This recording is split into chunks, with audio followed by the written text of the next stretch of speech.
श्रोता प्रेमियों, मैं राम सागर शास्त्री आप लोगों के समक्ष रखने जा रहा हूं यात्रा संबंधी विचार।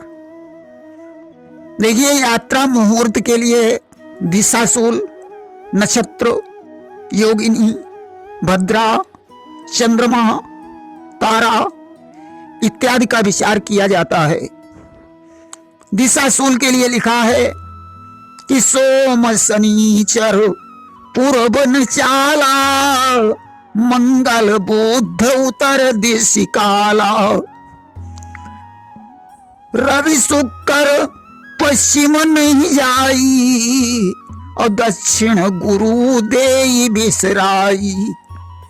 सोमवार शनिवार को पूर्व, मंगल बुधवार को उत्तर, गुरुवार को दक्षिण, शुक्रवार और रविवार को पश्चिम दिशा की यात्रा नहीं करनी चाहिए। काल राहु के सन्मुख यात्रा नहीं करनी चाहिए। शनिवार को पूर्व में, शुक्रवार को अग्निकोण में, गुरुवार को दक्षिण में, बुधवार को नैऋत्य में, मंगलवार को पश्चिम में, सोमवार को वायव्य में, रविवार को उत्तर दिशा में काल राहु का वास होता है। नक्षत्र शूल भी होता है। ज्येष्ठा, पूर्वाखांड, उत्तराखांड में पूर्व, विशाखा, श्रवण, पूर्वा भाद्रपद में पश्चिम, रोहिणी, पुष्य, मूल में उत्तर, पूर्वा फाल्गुनी, उत्तरा फाल्गुनी, हस्त, विशाखा में पश्चिम, तथा धनिष्ठा, शतभिषा, पूर्व भाद्रपद, उत्तर भाद्रपद और रेवती यानी पंचक में दक्षिण दिशा की यात्रा नहीं करनी चाहिए। देखिए, योगिनी के सामने और दाहिने की यात्रा वर्जित है। योगिनी वास के लिए लिखा है कि परिवार नवमी पूरब वासा और उत्तर द्वितीया दशम निवासा, तीज एकादश अग्निय रहाई, और चौथी द्वादशी निरित गाई, पंच त्रयोदशी दक्षिण धावई, और छठी चौदशी को पश्चिम आवई, सप्त पूर्णिमा वायव्यासा, और अष्ट अमावसी शाबासा। अर्थात परिवार नवमी को पूर्व में, द्विज दशमी को उत्तर में, तीज एकादशी को अग्निकोण में, चौथ द्वादशी को नैऋत्य में, पंचमी तेरस को दक्षिण में, छठ चौदस को पश्चिम में, सप्तमी पूर्णिमा को वायव्य में, अष्टमी अमावस्या को ईशान में योगिनी का वास होता है। इसी प्रकार यात्रा में सन्मुख चंद्र और दाहिना चंद्र शुभ तथा बायां और पीछे का चंद्रमा घातक माना जाता है। चंद्रवास इस प्रकार बताया गया है कि मेघ सिंह धनु पूरब चंदा, और दक्षिण कन्या वृष मकरंदा, पश्चिम कुंभ तुला और मिथुना, और उत्तर कर्कट वृश्चिक मीना। अर्थात मेष, सिंह, धनु का चंद्रमा पूर्व में, वृष, कन्या, मकर, राज का चंद्रमा दक्षिण में, मिथुन, तुला, कुंभ का पश्चिम में, कर्क, वृश्चिक और मीन का चंद्रमा उत्तर में होता है। इसी प्रकार उषा काल में पूर्व की यात्रा और गोधूली काल में पश्चिम की यात्रा वर्जित मानी जाती है। दिशा शूल बामी ले जावे, राहु योगिनी पूठ, सन्मुख लेवे चंद्रमा, लावे लक्ष्मी लूट, दिशा सूल बाई हो, राहु योगिनी पीछे हो, सामने चंद्रमा हो तो यात्रा में लाभ होता है। अश्विनी पुष्य अनुराधा नक्षत्र सर्व दिग्गमन के हैं, इनमें चारों तरफ की यात्रा की जा सकती है। यात्रा के लिए शुभ तिथियां हैं भद्रा रहित द्विज, तीज, पंचमी, सप्तमी, दशमी, एकादशी, त्रयोदशी तथा कृष्णा परिवार। यात्रा के लिए शुभ नक्षत्र हैं अश्विनी, मृगशिरा, पुनर्वस, पुष्य, हस्त, अनुराधा, श्रवण, धनिष्ठा, रेवती तथा मध्यम नक्षत्र हैं रोहिणी, तीनों उत्तरा, तीनों पूर्वा, ज्येष्ठा, मूल, शतभिषा। यात्रा के लिए श्रेष्ठ चौघड़ियां हैं अमृत, चर, लाभ और शुभ।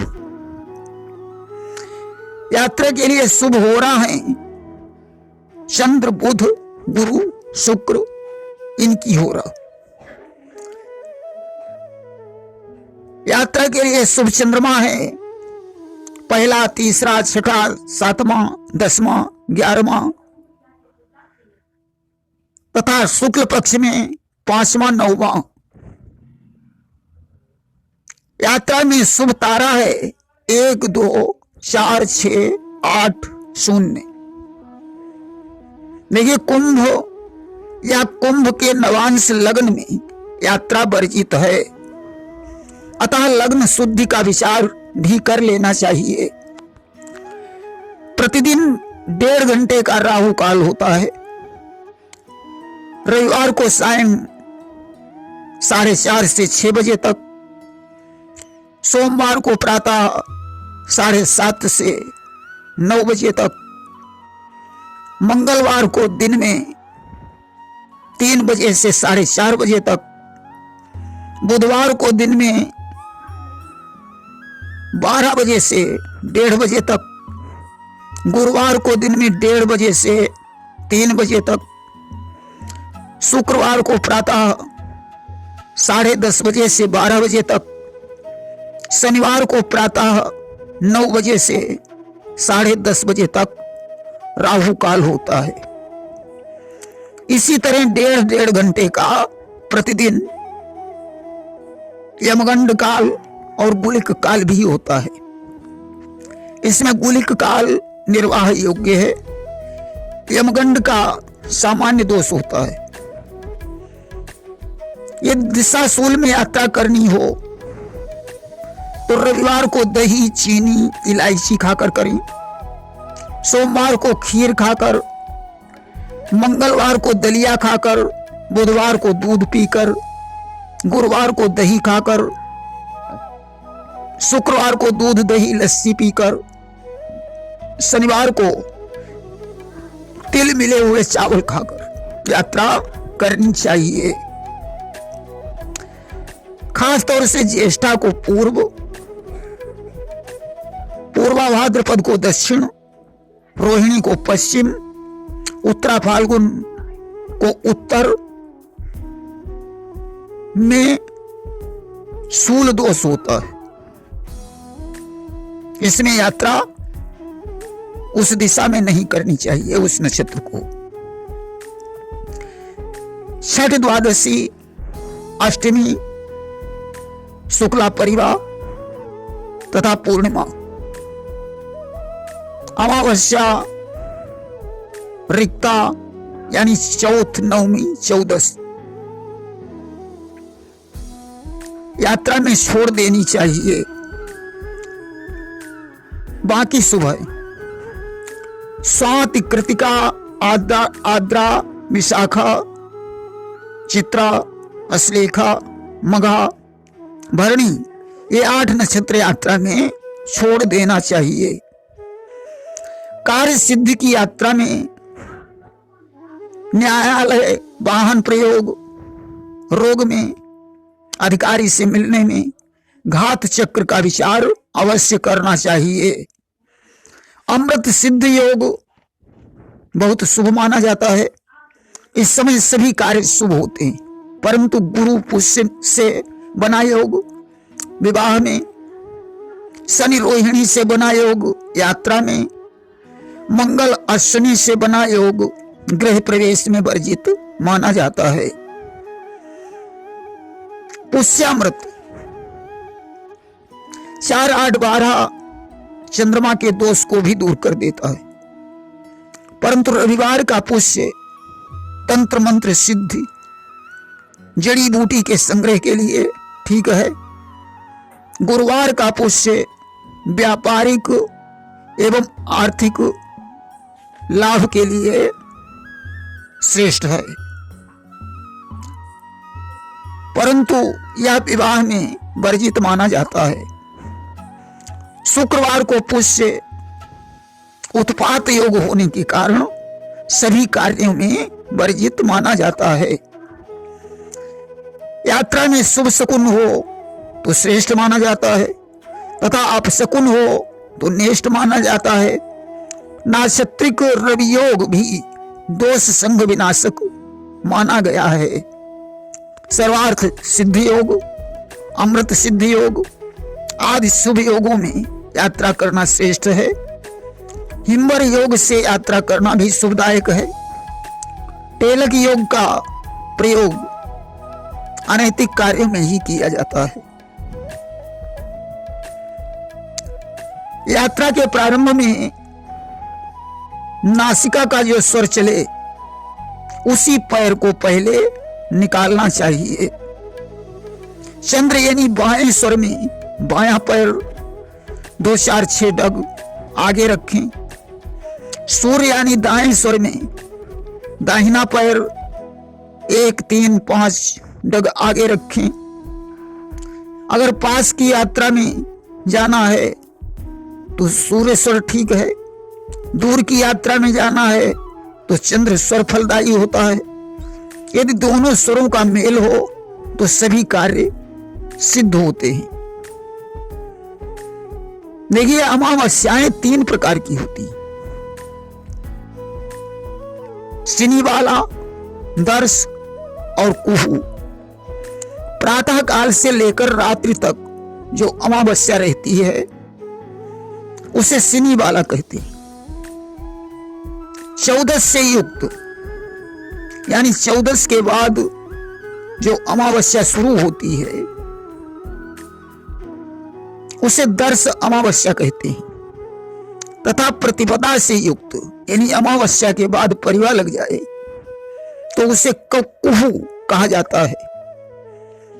अमावस्या के स्वामी पितृदेव हैं, इसलिए इसका निषेध माना जाता है। अमावस्या न रिक्ता है और न पूर्णा है।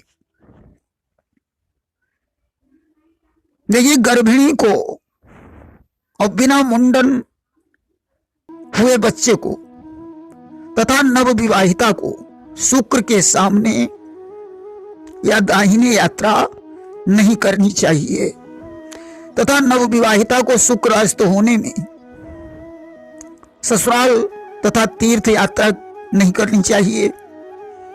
नव विवाहिता के रोने में राहु का विचार अवश्य करना चाहिए। काल राहु के सामने और दाहिने तथा राहु काल में पतिग्रह की यात्रा अशुभ मानी जाती है। भद्रा है तो भद्रा के मुख पुक्ष का विचार भी किया जाता है। सुयोग में सुयोग मिलने से भी कुयोग बन जाता है तथा कुयोग में सुयोग पड़ने से सुयोग बन जाता है। ज्योतिष एक गंभीर विषय है, अतः योगों और दोषों का विधिवत अध्ययन करना चाहिए। अंत में एक विशेष बात बताना चाहता हूं कि मंगलवार को कभी कर्जा नहीं लेना चाहिए तथा संक्रांति में भी कर्जा नहीं लेना चाहिए। वृद्धि योग हो तो भी कर्जा नहीं लेना चाहिए। हस्त नक्षत्र में भी कर्जा नहीं लेना चाहिए, और यदि रविवार हो तो भी कर्जा नहीं लेना चाहिए।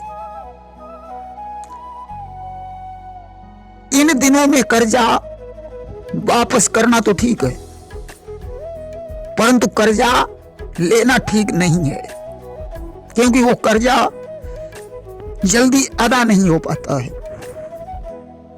बुधवार को कभी किसी को धन नहीं देना चाहिए, अन्यथा वह धन वापस नहीं मिलता है। देखिए, जमीन जायदाद का लेन देन श्रवण, धनिष्ठा, शतभिषा, हस्त, चित्रा, स्वाति, पुनर्वस, पुष्य, मृगशिरा, अश्विनी, रेवती, अनुराधा, इनमें करना चाहिए। इनमें भूमि खरीदना, सूत ब्याज का लेना देना तथा व्यापार संबंधी